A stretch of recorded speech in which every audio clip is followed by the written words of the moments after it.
नमस्कार. शेतकरी बंधू भगिनींनो, कृषी दर्शन कार्यक्रमात आपल्या सगळ्यांचं मनापासून स्वागत. मंडळी, आपल्याला कल्पना आहे की संपूर्ण जगामध्ये जर पशुधनाची संख्यांचा जर आपण विचार केला तर आपल्याला असं लक्षात येईल की सर्वात जास्त पशुधनाची संख्या आपल्या देशामध्ये. त्यामुळे साहजिकच त्यापासून मिळणारे जे दूध आहे, दुग्ध उत्पादनात सुद्धा आपण संपूर्ण जगामध्ये अग्रेसर आहोत, कारण पशुधनाची संख्याच आपल्याकडे जास्त आहे. पण मंडळी, जेव्हा प्रति जनावर दुधाच्या उत्पादकतेचा जेव्हा प्रश्न निर्माण होतो तेव्हा थोडंसं चित्र आपल्या देशामध्ये थोडंसं निराशाजनक चित्र आहे. किंवा लहान बालकांची जशी काळजी घेतली जाते किंवा त्याहीपेक्षा चांगली काळजी ही जनावरांची काळजी घेतली जाते, पशुधनाची काळजी घेतली जाते. आपल्या देशामध्ये जर आपण असा विचार केला, आपल्या राज्याचा जर आपण विचार केला तर आपण तितकी काळजी जनावरांची किंवा आपल्याकडे असलेल्या पशुधनाची घेत नाही. जेव्हा स्वच्छतेचा विषय निघतो, आपण जर बघितलं परदेशामध्ये, आपण इस्रायलमध्ये जा किंवा ऑस्ट्रेलियामध्ये जा किंवा नेदरलँड्समध्ये जा किंवा डेन्मार्कमध्ये जा, तिथले जर आपण गोठे बघितले तर आपल्या असं लक्षात येईल की अत्यंत स्वच्छ असे गोठे असतात. जनावरांना स्वच्छ ठेवलं जातं आणि स्वच्छता जिथे असते तिथे माणूस निरोगी राहतो, जनावर निरोगी राहतात. आणि जर जनावर किंवा माणूस जरी निरोगी राहिला तर त्याच्या समस्या, त्याच्या अडचणी कमी होतात. आज आपण जर बघितलं तर ॲनिमल हस्बंड्री म्हणजे जेव्हा दुग्ध उत्पादनाचा विषय निघतो, जनावरांचा विषय निघतो, पशुधनाचा जेव्हा विषय निघतो, तेव्हा या बाबतीत सुद्धा संशोधन होत चाललेलं आहे, तंत्रज्ञान बदलत चाललेलं आहे. तर जे बदललेलं तंत्रज्ञान आहे ते स्वीकारण्याची वृत्ती सुद्धा आपल्यात असायला हवी. सर्वात महत्त्वाचं म्हणजे दुग्ध उत्पादन करताना पशुधन पालक आपण असतो आणि पशुधनाचं जेव्हा आपण पालन करत असतो तेव्हा स्वच्छताही सर्वात महत्त्वाची, आणि त्याहीपेक्षा महत्त्वाचं म्हणजे अत्यंत शास्त्रोक्त पद्धतीने हा व्यवसाय करायला पाहिजे. आज आपल्याला कल्पना आहे की बऱ्याच वेळा जसं पावसाळ्यामध्ये अनेक व्याधी उद्भवतात, रोग होतात, माणसाला सुद्धा होतात, तशी जनावरांना सुद्धा होतात. त्यामुळे जनावरांना पावसाळ्यात कोणते रोग होतात, त्याची उपाययोजना कशी करायला पाहिजे, गोठ्यांचं व्यवस्थापन कसं करायला पाहिजे, पशुधनाचं व्यवस्थापन कसं करायला पाहिजे, हे आजच्या कार्यक्रमाच्या माध्यमातून आपल्याला जाणून घ्यायचं आहे. त्याचं कारण असं आहे की आज ग्रामीण अर्थव्यवस्था जर आपण बघितलं तर ग्रामीण अर्थव्यवस्थेचा कणा म्हणून या व्यवसायाकडे बघितलं जातं, कारण यातून बऱ्याच मोठ्या प्रमाणावर रोजगार सुद्धा उपलब्ध होतात आणि ग्रामीण तरुण जो आहे त्यासाठी हा चांगला मुख्य व्यवसाय. पूर्वी पूरक व्यवसाय म्हणून या व्यवसायाकडे बघितलं जायचं, पण आता सगळे लोक, तरुण लोक विशेष, पूरक व्यवसाय नाही तर मुख्य व्यवसाय म्हणून हा व्यवसाय करू लागले. पण पावसाळ्यात होणाऱ्या रोगांचं काय, त्याविषयीच आपल्याला आजच्या कार्यक्रमाच्या माध्यमातून जायचं आहे. बघायचं आहे की आपल्याला पशुधनाचं व्यवस्थापन कसं करता येईल, त्यांची काळजी कसं घेता येईल. मंडळी, आज या विषयावर आजचा विषय परत एकदा मी आपल्याला सांगतो, त्याची नोंद करून घ्या, कारण आपल्याला प्रश्न विचारायचे आहेत. पावसाळ्यातील पशुधन व्यवस्थापन असा हा विषय आहे आणि याविषयी आपल्याला प्रश्न विचारायचे आहेत. मी फोन नंबर आपल्याला सांगणार आहे, पण त्यापूर्वी आपण तज्ज्ञांची ओळख करून घेऊया. आज आपल्यासोबत आहेत doctor Manohar Deore sir. Deore sir हे विभागीय रोग अन्वेषण प्रयोगशाळा औरंगाबाद येथे सहाय्यक आयुक्त या पदावर कार्यरत आहेत. त्यानंतर आपल्यासोबत दुसरे तज्ज्ञ आहेत doctor Prashant Chaudhari sir. Chaudhari sir सुद्धा सहाय्यक आयुक्त या पदावर कार्यरत आहेत. जिल्हा पशुसंवर्धन उपायुक्त कार्यालय औरंगाबाद इथे कार्यरत आहेत. दोन्ही महानुभाव आज आपल्या कार्यक्रमात सहभागी होण्यासाठी औरंगाबादहून इथे आलेत. सर नमस्कार. कृषी दर्शन कार्यक्रमात आपल्या दोघांचंही मनापासून स्वागत. सर, आपला हा लाईव्ह फोन इन प्रोग्राम आहे. अनेक शेतकऱ्यांना आपल्याला फोन करून प्रश्न विचारायचे आहेत. पहिले त्यांना फोन नंबर आपण सांगूया, मग कार्यक्रमाला सुरुवात करूया. मंडळी, आमचे फोन नंबर नोट करून घ्या. पहिला नंबर आहे 24908050 आणि दुसरा नंबर आहे 24988050. जे दर्शक मुंबई बाहेरून फोन करणार आहेत त्यांनी 022 हा एसटीडी कोड अगोदर फिरवायचा. चौधरी सर, आपल्यापासून सुरू करूया. सर, आता पावसाळ्यात जनावरांना म्हणजे आपल्याकडे जे पशुधन आहे त्याला जर निरोगी ठेवायचं असेल तर नेमक्या काय उपाययोजना करायला हव्यात?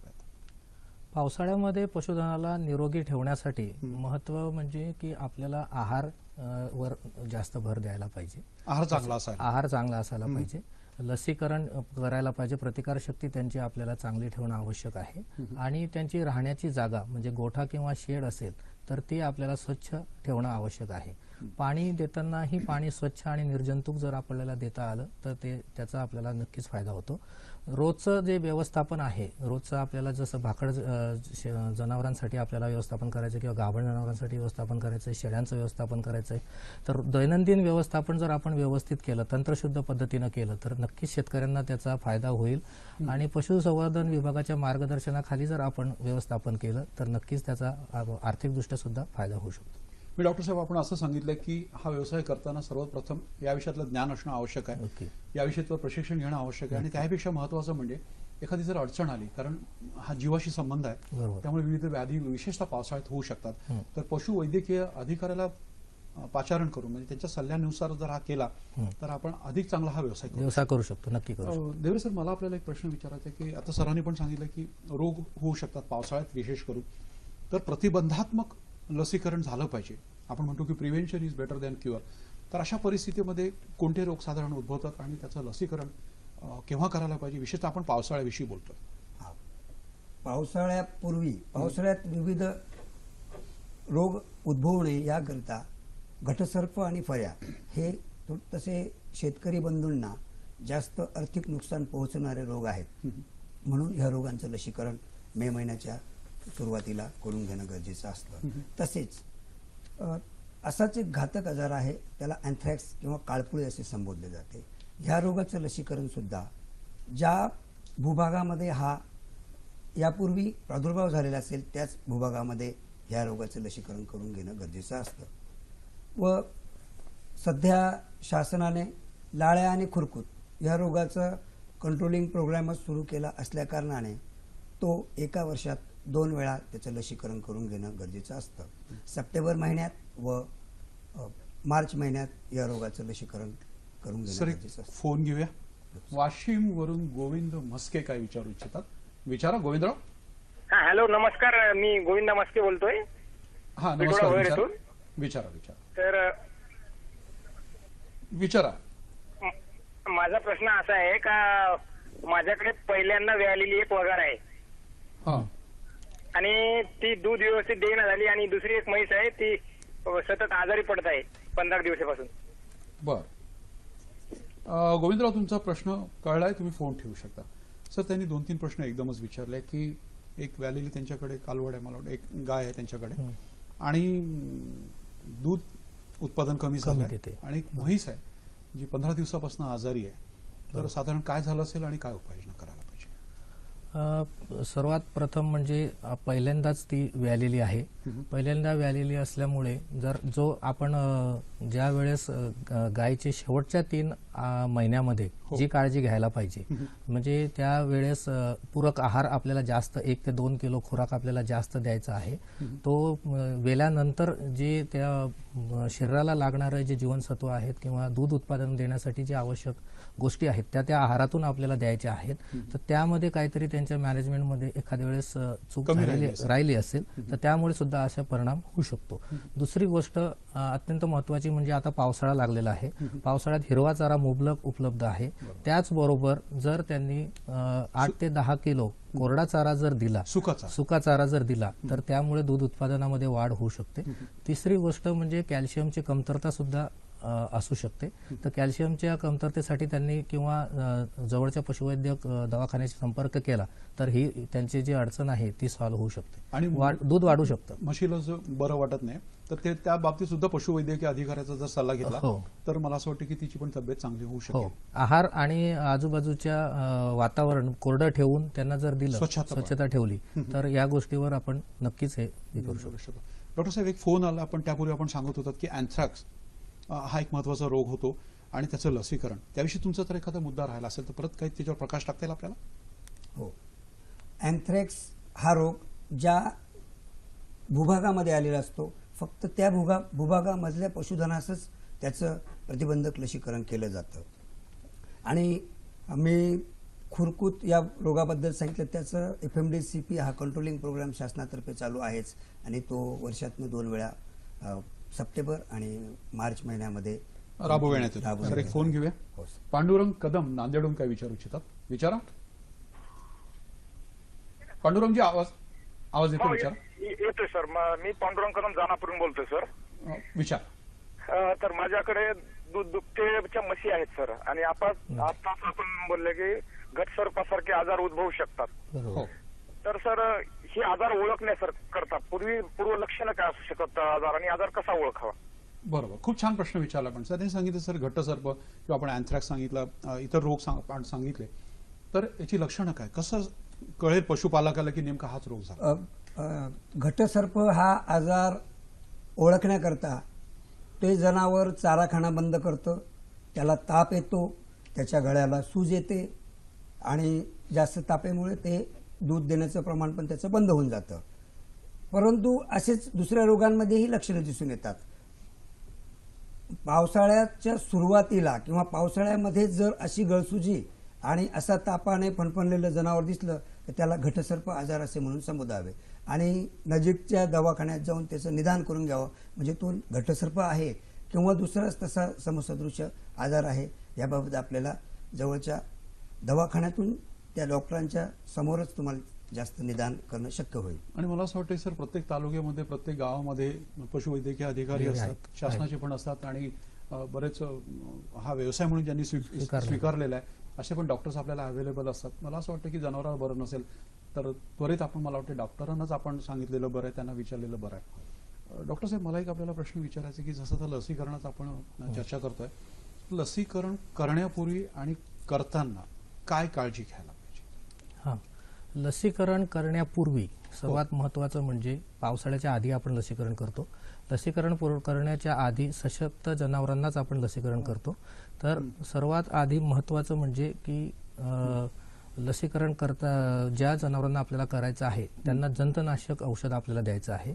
त्याच्या वजनाच्या प्रमाणामध्ये जंतनाशक औषध देऊन 7 ते 8 दिवसांनी त्याच्यानंतर आपल्याला लसीकरण करायचं आहे. लसीकरण करताना आपल्याला मुख्यत्वे करून 3-4 गोष्टींचं लक्ष द्यायचं आहे. एक तर आपल्याला नामांकित कंपनीची लस विकत घ्यायची आहे. लस विकत घेताना त्यावर एक्सपायरी डेट म्हणजे ती कधी संपणार आहे ती आपल्याला लक्ष द्यायचं आहे. बॅच नंबर त्याचा आपल्या नोंदवहीमध्ये लिहून ठेवायचा आहे. लस घेताना काही लसी आपल्याला बर्फावर किंवा 2 ते 7 डिग्री टेम्परेचरला मेंटेन करावं लागतात. तर ते घेत असताना आपण थर्मास मास्क जर नेऊ शकलो तर उत्तम, जर नसेल तर प्लास्टिकच्या पिशवीमध्ये बर्फावर ठेवून आपण ती लस नेऊ शकतो. घरी साठवण्याची जर आपल्याला आवश्यकता असेल किंवा दुसऱ्या किंवा तिसऱ्या दिवशी आपण लस करणार असाल तर त्यावेळेस फ्रीजमध्ये आपण ती ठेवू शकतो. पण बर्फ जिथं तयार होतो ती जागा सोडून दुसऱ्या ठिकाणी आपण ती लस ठेवू शकतो. तसेच लस करताना ज्या गावामध्ये आपण सुरुवात करतो आहे किंवा ज्या एरियामध्ये सुरुवात करतोय तिथल्या सर्व जनावरांना ती लस द्यायची आहे. एका जनावरात देऊन हां, चालणार म्हणजे नाही. जेणेकरून सर्वांना आपण त्या लसीकरण एरियामध्ये- सर्वांचं झालं हां, पाहिजे. सर, एक सर्वांचं फोन झालं. घेऊया. धुळ्यावरून मनोहर पाटील काय विचारू इच्छितात? विचारा. सर नमस्कार सर. नमस्कार, बोला. सर मी निमगाळून बोलतो, धुळे हो. जिल्ह्यावरनं. बोला. मी एक छोटा शेतकरी सर. हो. तर माझ्याकडे 2 गायी आहेत सर.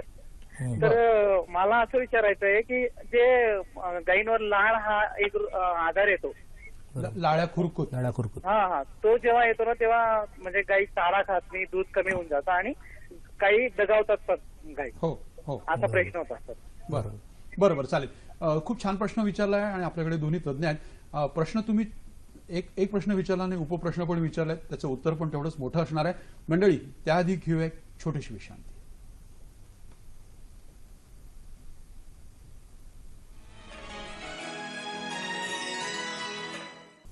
मंडळी, ब्रेकनंतर आपल्या सगळ्यांचं परत एकदा कृषी दर्शन या कार्यक्रमात मनापासून स्वागत. आज कृषी दर्शनमध्ये चर्चा सुरू आहे पावसाळ्यातील पशुधन व्यवस्थापन या विषयावर. आज आपल्यासोबत तज्ज्ञ आहेत डॉक्टर मनोहर देवरे सर, सहाय्यक आयुक्त आहेत, विभागीय रोग अन्वेषण प्रयोगशाळा औरंगाबाद इथून कार्यक्रमात सहभागी होण्यासाठी आले. त्यानंतर आपल्यासोबत आहेत डॉक्टर प्रशांत चौधरी, ते सुद्धा सहाय्यक आयुक्त आहेत, जिल्हा पशुसंवर्धन उपायुक्त कार्यालय औरंगाबाद. दोन्ही महानुभाव औरंगाबादून आपल्या कार्यक्रमात सहभागी होण्यासाठी आलेले आहेत. सर, एक प्रश्न मला विचारायचा होता, पण त्याआधी एक फोन आला होता धुळ्यावरून. मनोहर पाटील यांनी एक प्रश्न विचारला होता की लाळ्या खुरकूत सारखा रोग त्यांच्या जनावरांना झालाय आणि त्याहीपेक्षा महत्वाचं म्हणजे जनावर आता चारा खात नाही आहे आणि त्याची उत्पादन क्षमता ती सुद्धा कमी झाली आहे. काय सांगता येईल सर? सर, लाळ्या खुरकूत हा आजार prevention is better than cure ह्या पद्धतीने त्याला हाताळलं गेलं पाहिजे. कारण एकदा तो रोग आला, त्यापूर्वी जर लसीकरण केलेलं असतं तर त्यांना रोग झाला नसता जनावराला. आता ह्या वितामधलं त्यांचं जे दूध देण्याचं उत्पादन. प्रमाण कमी झालेलं आहे ते कमीच होईल. परंतु त्याच्यातून त्याला झालेले व्रण, पायाला आणि तोंडाला ज्या काही जखमा झालेल्या असतील त्या जखमांचं नजीकच्या पशुवैद्यकीय दवाखान्यात जाऊन त्यांनी उपचार करून घ्यावा. विविध तऱ्हेची प्रतिजैवके देऊन घ्यावी, म्हणजे तो आजारापासून जो पुढील जे प्रॉब्लेम होणार आहेत किंवा फर्दर इन्फेक्शन होणार आहे त्यापासून त्यांना हे ठेवता येतं आणि पुढील वेतामध्ये त्यांना ह्या रोगाचा प्रादुर्भाव टाळण्यासाठी त्याला सशक्त ठेवावं आणि प्रिव्हेंटिव्ह म्हणून त्यांनी लसच टोचावी पुढच्या वेळेला. म्हणजे लसीकरण करणं गरजेचं आहे आणि तेही प्रतिबंधात्मक लसीकरण गरजेचं आहे. रोग झाल्यावर कुठले औषध देऊन मग सहसा जनावर लवकर बरं होत नाही, म्हणजे होतं ते, पण आपण जर अगोदरच काळजी घेतली तर आपल्याला हा त्रास होणार नाही आणि जनावराला सुद्धा हा त्रास होणार नाही आणि आपलं नुकसान होणार नाही. सर, औरंगाबादून एक फोन आलाय, बद्रीनाथ बिडवे काहीतरी विचारू इच्छितात. विचारा. नमस्कार सर. हा, विचारा बद्रीनाथजी, विचारा. आवाज येतो. हा, मी बद्रीनाथ बिडवे बोलतोय, औरंगाबाद पश्चिमकडून. मला देवरे सरांना हा प्रश्न विचारायचा होता की मी दुग्ध व्यवसाय करतो, माझ्याकडे गायी आहेत.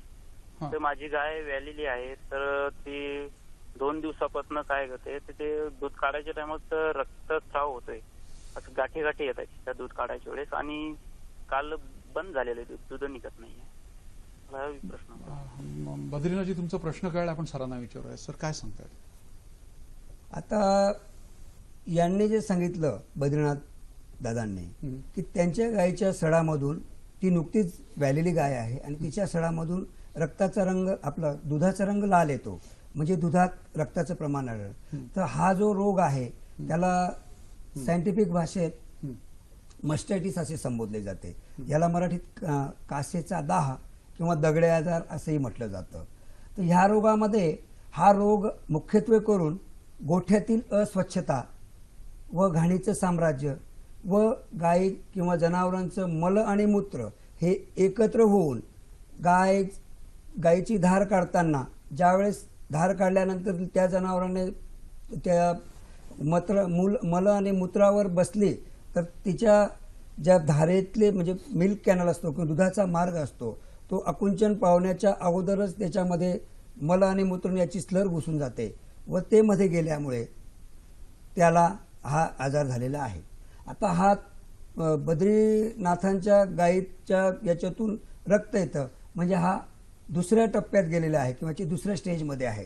तर बद्री भाऊंनी याच्यावर स्वच्छता ठेवणं हे गरजेचं आहे आणि नजीकच्या पशुवैद्यकीय दवाखान्यात जाऊन किंवा पशुवैद्यकाला पाचारण करून त्याच्याकडून त्वरित उपचार करून घ्यावा, म्हणजे या रोगावर त्यांना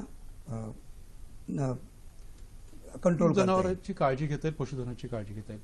सर, आता आपण जे सांगितलं की हा जो रोग होतो, मस्टायटिस आपण सांगितलं, कासेचा दाह आपण सांगितलं, तर हा अस्वच्छतेमुळे होतो आपण असं आता सांगितलं. याचा अर्थ असा आहे की आपल्याकडे असलेला गोठा हा स्वच्छ असला पाहिजे आणि त्याहीपेक्षा महत्वाचं म्हणजे गोठा कुठे असला पाहिजे.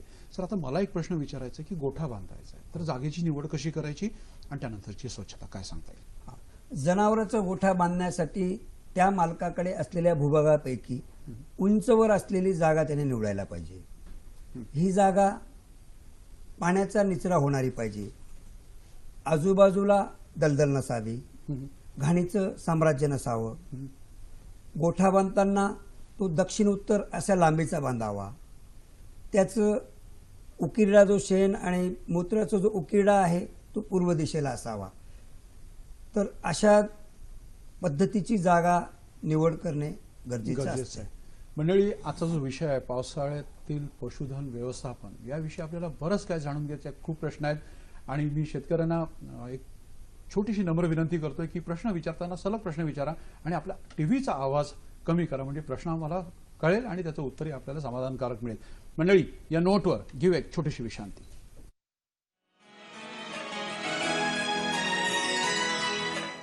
मंडळी, ब्रेकनंतर पुन्हा एकदा आपल्या सगळ्यांचं कृषी दर्शन कार्यक्रमामध्ये मनापासून स्वागत.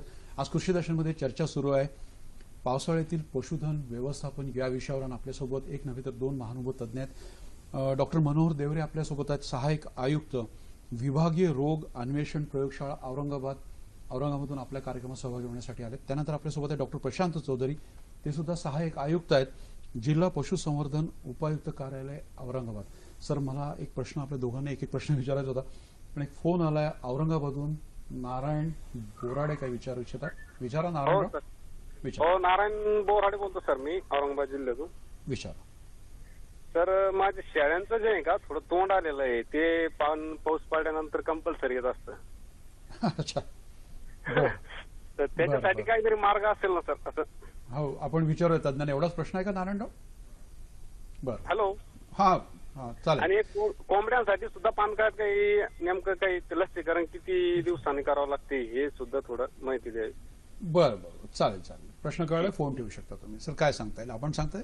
हा, तर त्यांचा पहिला प्रश्न होता की शेळीचं तोंड आलं. शेळ्यांचं तोंड आलं आहे.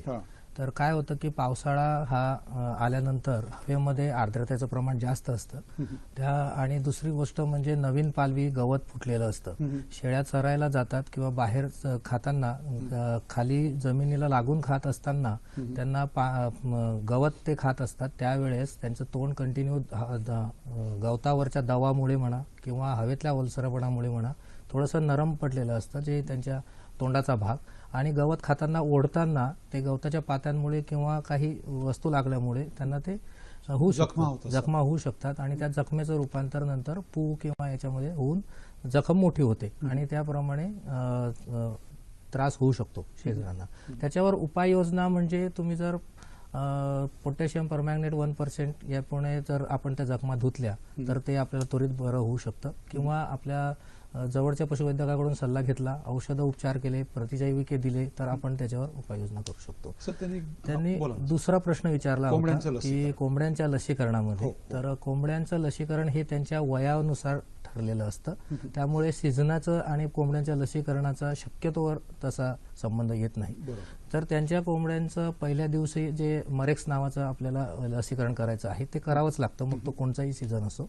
त्याचप्रमाणे जर ब्रॉयलर असेल तर त्यांना 7व्या आणि 14व्या दिवशी राणीखेत आपल्याला लसीकरण करायचं आहे. आणि जर अंडे देणाऱ्या असतील तर त्यांच्या वयानुसार पूर्ण तसं ठरलेल्याप्रमाणे जे ज्या जातीच्या कोंबड्या जसे त्या पाळणार आहेत तर त्याप्रमाणे त्यांनी सल्ल्यानुसार त्या करायच्या आहेत. म्हणजे लासोटा आहे, गंबोरो आहे, पॉक्स आहे, त्याप्रमाणे सर्व लसीकरण करणं आवश्यक आहे. वयानुसार करणं आवश्यक आहे.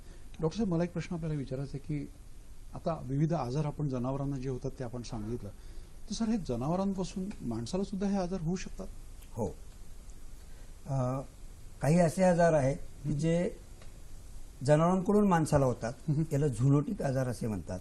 उदाहरणार्थ अँथ्रॅक्स, सॅल्मोनेल्ला, ब्रुसेल्ला, रेबीज, नंतर टीबी, रिंगवर्म इत्यादी आजार जनावरांकडून माणसाला होतात. यामध्ये आणि रॅबीजचं सांगायचं झालं तर कुत्र्याने जर माणसाला चावा घेतला तर त्याच्यातून रॅबीज होतो. तसंच कच्चं दूध पिल्याने किंवा कच्चे अंडे पिल्याने, ज्या कोंबड्यांमध्ये जर सॅल्मोनेल्ला असेल तर सॅल्मोनेल्ला कच्चं अंड पिल्यामुळे होऊ शकतो. कच्चं दूध पिल्यामुळे एखाद्या गाई म्हशीमध्ये जर कधी ट्युबरक्युलोसिस म्हणजे क्षयरोग असेल तर त्याला क्षयरोगची बाधा होऊ शकते. तसेच अँथ्रॅक्स हा रोग सुद्धा वातावरणामध्ये याचे जीवाणू वर्षानुवर्षे जिवंत असतात व कालांतराने. म्हणजे सर थोडक्यात असं म्हणायचं की जनावरांपासून माणसाला रोग नक्की होऊ शकतात. त्यामुळे जनावरांची स्वच्छता, जनावरांचं लसीकरण आणि आपणही काळजी घेणं गरजेचं आहे. फोन आलेला आहे कोल्हापूरहून. रावसाहेब उंबरगे काय विचारू इच्छितात? रावसाहेब विचारा. विचारा रावसाहेब. हा सर, हॅलो. हा, आवाज येतो, विचारा. हे बघा सर, मॅडम सर, 10 घर आहे सर आणि त्यात व्हर्च्युअल म्हणजे मस्टाईज जास्त आहे माझ्याकडे. त्यासाठी म्हणजे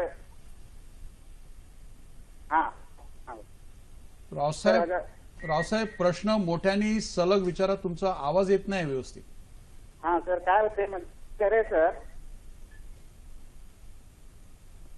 हॅलो सर. प्रश्न कळला रावसाहेब? तुमचा प्रश्न कळलाय, तुम्ही फोन ठेवू शकता. सर काय सांगताय? रावसाहेबांना विचारलं की त्यांच्या मशीनना मस्टायटिस होतो. बरं. हो रावसाहेब, मस्टायटिस होतो म्हणजे तुमचा गोठा निश्चितच तिथं अस्वच्छता आहे. गोठ्यामधलं शेण आणि तिचं मूत्र याचा वेळोवेळी तुम्ही त्याचं स्वच्छता होत नाहीये आणि गोठ्यामध्ये कोंदट वातावरण आहे, त्याच्यामध्ये पुरेसा सूर्यप्रकाश येत नाहीये आणि दूध धुण्यापूर्वी किंवा दुधाची धार काढण्यापूर्वी आणि दुधाची धार काढल्यानंतर आपण स्वच्छतामध्ये कुचराई करतात, म्हणून हा आजार आहे. यापुढे आपण गोठ्याची स्वच्छता चांगल्या प्रकारे ठेवा. जर मस्टायटिस झाला असेल तर नजीकच्या पशुवैद्यकीय अधिकाऱ्याला पाचारण करा, त्यांच्याकडून उपचार करून घ्या व आपलं आर्थिक नुकसान टाळावं. डॉक्टर साहेब, मला आपल्याला एक प्रश्न विचारायचा आहे की आता प्रत्येक प्रश्नानंतर हायजीन म्हणजे स्वच्छतेचा आपण दोघे तज्ञ वारंवार उल्लेख करताय. याचा अर्थ स्वच्छता गोठ्याची अत्यंत महत्वाची, जनावरांची. आता गोठा म्हटलं की मलमूत्र हे आलंच, तर याचं व्यवस्थापन कसं करायचं? मलमूत्राचं व्यवस्थापन करताना सगळ्यात महत्त्वाचं म्हणजे आपल्याला की पावसाळ्यामध्ये जर करायचं असेल तर आर्द्रता जास्त असते, त्यामुळे गोठा सुकत नाही. तर मल आणि मूत्र हे आपल्याला वेगळं वेगळं जर आपल्याला स्वतंत्र प्रमाणे हे करता येत असेल तर त्याप्रमाणे आपल्याला गोठ्यामध्ये स्वतंत्र उचलायचं आहे. सर्वात महत्त्वाचं म्हणजे दिवसातून 2 वेळा जर आपण गोठ्याची स्वच्छता करता आली, मल आणि मूत्र आपल्याला स्वतंत्र करता आलं तर ते अत्यंत चांगली गोष्ट आहे. जर मल आणि मूत्र एकत्र झालं तर त्यामुळे काय होतं की अमोनिया आणि मिथेन या नावाचे गॅस तयार होतात आणि तसेच परजीवी अंडे, गोचिडे, माशा, चावणाऱ्या माशा, गोमाशा यांची पैदास वाढते आणि वेगवेगळे रोग पशूंना होऊ शकतात. तसेच मस्टायटिस आपण आता चर्चा करतोय त्याप्रमाणे. तर हे दिवसातून 2 वेळा स्वच्छता केल्यामुळे आपण टाळू शकतो. स्वच्छ धुवून काढला गोठा तर अत्यंत चांगली गोष्ट आहे. आता सध्या मुक्त गोठ्या पद्धतीचा अवलंब बरेच जण करत आहे, तर त्यामध्ये आपल्याला या मलमूत्राचं व्यवस्थापन कमी करावं लागतं आणि कमी प्रॉब्लेम दिसून येतात. सर, आता जसं पावसाळ्यात आपण आता गाई म्हशींच्या व्यवस्थापनाविषयी आपण आता चर्चा करतोय. सर, आता कोंबडी पोल्ट्रीचा व्यवसाय असेल तर कोंबडी पक्षाचं कसं व्यवस्थापन करायचं, काय काळजी घ्यायची? पावसाळ्यामध्ये कोंबडी पक्ष्याचं व्यवस्थापन 2 गोष्टींपासून आपल्याला करायचं आहे. पहिलं म्हणजे शेडमध्ये पाऊस आत येणार नाही व दुसरं थंड हवेपासून आपल्याला पक्ष्यांची संरक्षण करायचं आहे. तर पक्ष्यांच्या 3 स्टेजमध्ये जसं की ब्रूडिंग आपण पहिल्या 10 दिवसाचा जर विचार केला तर त्या 10 दिवसामध्ये पिल्लं छोटे असतात, तर त्यावेळेस आपल्याला बंदिस्त आणि त्यांना जास्त ऊब द्यावे लागते. तर त्यावेळेस आपल्याला थंडी हवा डायरेक्ट शेडमध्ये आतमध्ये जाणार नाही, तर याची आपल्याला काळजी घ्यावी लागते. मोठे पक्षी असतील तर मोठ्या पक्ष्यांसाठी आपल्याला हवेमध्ये थंडावा असल्यामुळे त्यांना जास्त खाद्य द्यायचं आहे, जेणेकरून त्यांची उष्णता त्यांना जास्त मिळेल आणि उत्पादन आपल्याला त्यांच्यापासून चांगलं मिळू शकतं. या 2 गोष्टींवर आपल्याला जास्त भर देणं गरजेचं आहे. सर, एक फोन घेऊया. लातूरहून बळवंत कांबळे काय विचारू इच्छितात? विचारा. हा, हॅलो, मी बळवंत कांबळे बोललो साहेब. हा, विचारा. हा, माझ्यापाशी 5 शेळ्या आहेत आणि त्यांना गेल्या वर्षी गाठी येत होत्या कानाच्या माग किंवा कासाला आणि त्याच्यातून रक्त निघतं सर. पण त्याची नेमका अगोदर काय काळजी घ्यायला पाहिजे? पू येतंय. हो, बळवंतराव, तुमचा प्रश्न कळला, आपण सरांना विचारूया. सर, त्यांनी सांगितलं की त्यांच्याकडे काही शेळ्या आहेत, कानाच्या मागे गाठी येतात आहे, नंतर त्यांनी सांगितलं की कासेला सुद्धा सूज आली आहे. तर काय सांगते सर, कशामुळे हा रोग झाला असेल? सर, त्यांनी कानाला गाठी सांगितल्या, त्यांनी पूर्ण सांगितलं नाही की त्यांच्या शेळ्या जंगलात चरायला जातात का. कदाचित कानाच्या मागे गाठी येतात आणि त्याच्यात पू होतो. तर काय होतं, शेळ्यांची अशी एक सवय आहे की त्या काटेरी झुडपांना जास्त वरती तोंड करून ब्रुझिंग मेथड म्हणतात त्याला, असं ओरबाडून खाण्याची त्यांची टेंडन्सी असते. आणि त्या सवयीमुळे त्यांना बऱ्याच वेळा बोरीचे काटे त्यांच्या कानाला जेव्हा ते खात असतात तेव्हा लागायची शक्यता असते. आणि बोरीचा काटा जर त्या त्वचेमध्ये राहिला तर नंतर ते जखम होऊन इन्फेक्शन होऊन ते पिकते आणि एक ऍब्सेस तयार होतो. त्यामुळे कानाची जखम व्हायची, कानाच्या मागे गाठी होतात बारीक. आणि कासेमध्ये पण काही गाठी झाल्या? कासेमध्ये ज्या गाठी आहेत, कासेमधल्या गाठी सुद्धा काट्यामधून जेव्हा जात असतात तेव्हा बारीकसा काटा ज्या त्यांच्याकडे जर फसला त्याच्यामुळे होत असतात. पण कासेतल्या त्यांनी गाठी सांगितल्या. मस्टॅटिस, शेळीमधल्या मस्टॅटिस मध्येही अशी गाठ होते, परंतु त्यांनी ते सांगितलं नाही की त्यांच्या सडाचा असा कडकपणा झाला किंवा आजार पण सर, काय उपाय करता येईल थोडक्यात? ते त्याच्यामधल्या जो पू आहे किंवा पस आहे तो स्वच्छ करून घेणे आणि प्रतिजैवक वगैरे देऊन आणि वेटरनरी डॉक्टर, पशुवैद्यकीय अधिकारी जे आहेत आपले, जे डॉक्टर आहेत, कॉन्टॅक्ट करून तज्ञ अधिकाऱ्याकडून त्यांचा सल्ला आणि उपचार करून घ्यायला पाहिजे. एक फोन येतो आहे अहमदनगर जिल्ह्यातून. संतोष वाघ चौरे काय विचारू इच्छितात? विचारा संतोषराव, विचारा. संतोषजी विचारा. सर, हे आता पावसामुळे जे नवीन गवत तयार झालेलं आहे. हो, विचार, पटकन विचारा. ते गवत खाल्ल्यामुळं जनावर गुळकाणतात, तर याच्यावर काय उपाय करते? सर, प्रश्न कळलाय आपल्याला? आपण फोन ठेवू शकता, प्रश्न कळलाय, काय सांगताय? तर नवीन गवतामुळे जनावर बुळकाणतात. याचं कारण असं आहे की उन्हाळ्यामध्ये ऑलरेडी जनावरांची प्रतिकारशक्ती कमी झालेली असते. पाण्याचा थोडासा काळ असतो आणि चारा पण तेवढ्या मुबलक प्रमाणात मिळत नाही. मग पावसाळ्यामध्ये थोडंसं गवत उगवतं आणि जनावर हदाशी वृत्तीने असं त्याला असं भरपूर खाऊन घेतो. हो हो हो. आणि शेतकरी पण जे सहज शक्य आहे किंवा सहज उपलब्ध आहे, उदाहरणार्थ हिरवा चारा त्याला सहज शक्य आणि विनासाहस उपलब्ध होतो, त्यामुळे तो हिरवा चारा त्याला वैरण जास्त देत असतो. त्याचबरोबर त्याने त्याला कोरडा चारा सुद्धा द्यायला हवा असतो आणि तो नेमकं देण्याचं विसरतात आणि त्यामुळे हिरव्या चारामध्ये जवळजवळ 70 ते 80% पाण्याचं प्रमाण असतं आणि जास्त पाणी जर चयापचयमध्ये आलं तर प्राण्यांची जी चयापचय सिस्टीम आहे ती बिघाडते. मग पचन शक्ती बिघाडल्याने त्याचं डायरियामधून त्याचं रूपांतर होतं आणि त्याच्याकडे लक्ष दिलं गेलं नाही तर ते जनावर पाण्याचं प्रमाण शरीरातलं कमी होऊन म्हणजे डिहायड्रेशन होऊन ते मृत्युमुखी पावतं.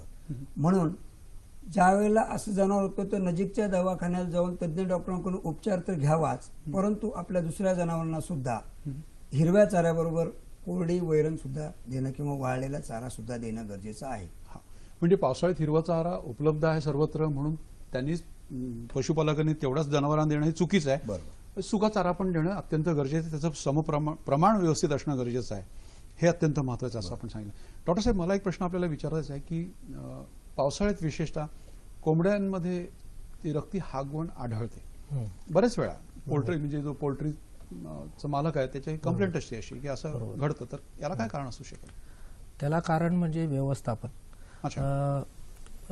पावसाळ्यामध्ये आर्द्रता जास्त असते आणि जो आपण तूस वापरलेला असतो कोंबड्यांच्या शेडमध्ये, खाली आपण कोंबड्यांच्या गादी पद्धतीमध्ये जो तूस वापरलेला असतो तर तो तूस ओला झाल्यामुळे तिथं कॉक्सिडिया नावाचे जीवाणू निर्माण होतात आणि ते यांना कोंबड्यांच्या पोटामध्ये गेले तर त्यांना हा रोग होऊ शकतो. जर आपण तूस जर कोरडे ठेवले किंवा ते बदलवून टाकले, चेंज केले तर आपण या रोगापासून मुक्तता करू शकतो. एम्प्रोलियम नावाचं औषध आपण जर दिलं तर त्वरित आपण हा रोग थांबवू शकतो. सर, एक फोन घेऊया. चंद्रपूरहून विक्रांत बेंढोरे काय विचारू इच्छितात? विचारा विक्रांतजी, विचारा. हॅलो सर, माझ्याकडे 10 शेळ्या आहे आता सध्या आणि त्याच्यासाठी मला कोणकोणता बंदिस्त शेळी पालन केलं आहे आणि काय सांगताय? तर चंद्रकांत पाटलांकडे 10 शेळ्या आहेत. त्यांनी सांगितले बंदिस्त शेळी पालन, ते त्यांचं बहुतेक पूर्णपणे आपल्याला ऐकायला आलं नाही, पण ते ठाणबंद, निम ठाणबंद बंदिस्त असेल. काही काळ ते 10 शेळ्यांना त्यांनी चरायला घेऊन जावं व जेव्हा ते गोठ्यात असतील त्यावेळेला त्यांनी चारा, हिरवा चारा द्यायच्या बाबतीत जर सांगायचं म्हटलं तर नेपियर आहे, संकरित नेपियर आहे, पॅराग्रास आहे, ल्युसन आहे, बर्सिम आहे. हे भंडाऱ्यामधले DHO साहेबांनी सर्व दवाखान्यांमध्ये याचा कॅफेटेरिया तयार केलेला आहे आणि पुढील काळात सर्व जिल्ह्यांमध्ये हे वाणं उपलब्ध होणार आहेत. एक प्रायोगिक तत्वावर प्रत्येक जिल्ह्यात 1 ते 2 ठिकाणी व तालुक्यात 1 ते 2 ठिकाणी आणि ते वाणं पण शेतकऱ्यांना प्रदर्शनासारखं बघायला मिळतील, तिथून त्यांना घेऊन जाता येतील. तर त्यांनी याचबरोबर त्यांनी कोरडा चाऱ्याचं सुद्धा नियोजन करावं. मका, ज्वारी याचा कोरडा कुट्टी करून चारा, त्यांचा शेळीच्या वजनाचा 4 पट साधारण दररोज त्या शेळीला खाऊ घालायला पाहिजे. म्हणजे त्या शेळीला सतत जे शेळीच्या वजनाचे 4% म्हणायचं सर आपल्याला? हो, शेळीच्या वजनाच्या 4% त्याने कोरडा चारा द्यायला पाहिजे. म्हणजे जे अतिसारचं प्रमाण असतं किंवा डायरियाचं प्रमाण असतं ते त्यांना वाचवता येतं. ओके सर, अजून एक मला प्रश्न, सर आपलं काही बोलायचं? हो, आणि ह्याचबरोबर त्यांनी संतुलित आहार सुद्धा त्यांनी जनावरांना द्यायला पाहिजे. आणि क्षार मिश्रण सुद्धा त्यांनी रोजचं खनिज मिश्रण 30 ते 50 ग्रॅम प्रति शेळी त्यांनी द्यायला पाहिजे चाऱ्यासोबत. सर, एक मला महत्त्वाचा प्रश्न विचारायचा आहे की शेळ्यांना खुरांमध्ये बऱ्याच वेळा जखमा होतात, आढळतात, तर हे कशामुळे होतं सर? हां, पावसाळ्यामध्ये शेळ्या किंवा मेंढ्या मुख्यत्वे करून ह्या ज्या खुरांमध्ये जखमा आढळण्याचं काम आहे याला चिखली असे म्हणतात. तर ह्या चिखली विशिष्ट प्रकारच्या जीवाणूतून याचा प्रादुर्भाव होतो. पावसाळ्यामध्ये मेंढ्या आणि शेळ्या या पाण्यातून चरत असतात नेहमीच पाण्याची संपर्क आल्याने त्याच्या दोन खुरांमधील जो भाग असतो त्या भागामध्ये लॅमिना असतो, तो अत्यंत नाजूक असतो आणि तो अलवार होऊन जातो किंवा नेहमी पाण्यात भिजल्यामुळे ती नरम जागा होऊन जाते आणि त्यावेळेस ती चरत असताना काटे किंवा बारीक दगड यांच्याने त्याच्यावर बारीक बारीक जखमा होतात आणि ह्या बारीक जखमांचं पुढे बॅक्टेरिया म्हणजे जीवाणूंचा संपर्क आल्यावर त्याच्या मोठ्या प्रमाणात तिथे जखमा होतात, त्याच्यात पू होतो आणि पू आल्यानंतर त्याच्यातून त्या लेमनेस म्हणजे लंगडतात शेळ्या, लंगडून मग त्यांना रिलेक्टंट मूव, त्यांना चरायला जायला त्रास होतो आणि मग ते आजारी पडतात. चरणाऱ्यामुळे मग ते आजारी पडून त्या दगावण्याची सुद्धा शक्यता असते पावसाळ्यात.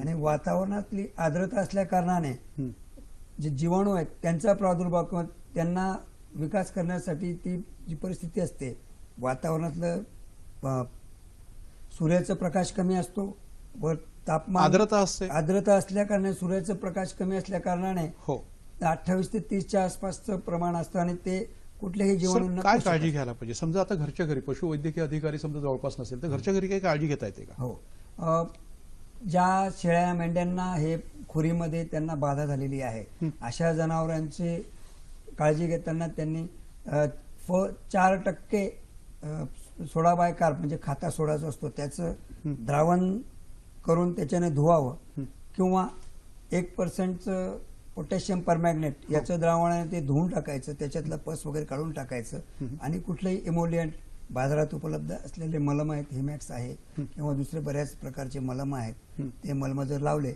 आणि त्याच्यावर माशा बसणार नाही अशा प्रकारचे मलम लावावे म्हणजे जेणेकरून त्यांना त्रास होणार नाही व माशा बसून. सर, आपल्याला एक प्रश्न मला विचारायचा होता की आपण जेव्हा पोल्ट्री म्हणजे कोंबड्या पालन करतात, कोंबडी पालन करतात, पक्षी पालन करतात, तर सर यांना पाणी देताना काही काळजी घ्यायला पाहिजे जे पिण्याचं पाणी असतं? नक्की. पावसाळ्यामध्ये जे पाणी उपलब्ध असतं तर सुरुवातीला पावसाळ्याच्या सुरुवातीला जे पाणी असतं तर त्यामध्ये बरेच जंतू असतात आणि त्यामुळे बरेच रोग येऊ शकतात, जसे ई कोला इन्फेक्शन येऊ शकतं, हागवण त्यांना लागू शकते किंवा एन्ड्रायटिस नावाचा रोग होऊ शकतो. तर त्यासाठी पाणी देताना त्यामध्ये क्लोरिनेशन जर आपण पाण्याचं केलं व्यवस्थित, सोडियम हायपोक्लोराईड नावाचं औषध लिक्विड मिळतं, ते 10 लिटर पाण्यासाठी 1 ml जर आपण वापरलं तर पूर्ण पाणी निर्जंतुक होतं.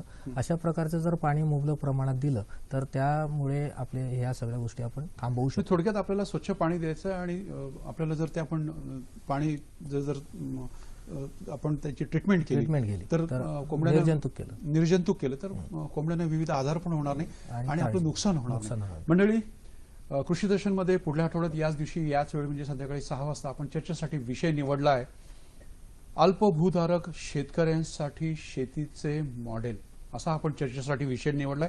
यामध्ये तज्ज्ञ असतील डॉक्टर BS रासकर सर, प्रमुख कृषी विद्यावेत्ता, महात्मा फुले कृषी विद्यापीठ, राहुरी, जिल्हा अहमदनगर.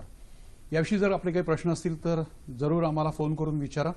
मंडळी, आपल्या पत्रांची आम्ही नेहमी वाट बघत असतो. आमचा पत्ता आम्ही आपल्याला स्क्रीनवरला दाखवणार आहोत. जरूर आपल्या काही सूचना असतील कार्यक्रमाविषयी तर आम्हाला पत्राद्वारे आपण कळवू शकता. जो पत्ता आहे आमचा तो स्क्रीनवर आपल्याला दाखवतोय. निर्माता कृषी दर्शन, दूरदर्शन केंद्र, पांडुरंग बुतकर मार्ग, वरळी, मुंबई 400030. ईमेलच्या माध्यमातून सुद्धा आपण आम्हाला सूचना करू शकता, पत्र लिहू शकता. ईमेल ID सुद्धा आम्ही खाली दिलेले आहेत. कृषीदर्शन ddkmumbai@gmail.com आणि कृषी वार्ता ddkmumbai@gmail.com. विविध माध्यमांच्या माध्यमातून आपण आमच्याशी संपर्क साधू शकता. हा कार्यक्रम जर आपण मिस केला असेल, आपल्याला बघायला नसेल मिळाला, यूट्यूबच्या माध्यमातून हा कार्यक्रम आपण बघू शकता. त्याचे लिंक आम्ही आपल्याला दिलाय. फेसबुकच्या माध्यमातून आपण आमच्या संपर्कात राहू शकता, आमच्या कार्यक्रमांची माहिती घेऊ शकता. हे तिन्ही चारी माध्यम आपल्यासाठी आहेत. आपला संपर्क अत्यंत महत्त्वाचा आहे. मंडळी, दोन्ही तज्ज्ञ आपल्या इकडे इथे आलेत आणि त्यांनी सांगितलंय की आपण आपल्या आरोग्याची काळजी जशी घेतो 12ही महिने आणि विशेषतः पावसाळ्यात आपण जास्ती काळजी घेतो, त्याचप्रमाणे आपल्याकडे जे पशुधन आहे त्याची काळजी आपण घेणं गरजेचं आहे. आणि त्यापेक्षा महत्त्वाचं सरांनी, दोन्ही तज्ज्ञांनी आपल्याला सांगितलंय की प्रतिबंधात्मक ज्या लसी आज आहेत त्या लसींचा आपण उपयोग करून डॉक्टरांच्या सल्ल्याने लसी जर आपण दिल्या तर आपण होणारं नुकसान टाळू शकतो, आपलं आर्थिक नुकसान टाळू शकतो. सर, आपण दोघे इथे आलात, कार्यक्रमात सहभागी झालात, मनापासून धन्यवाद. नमस्कार.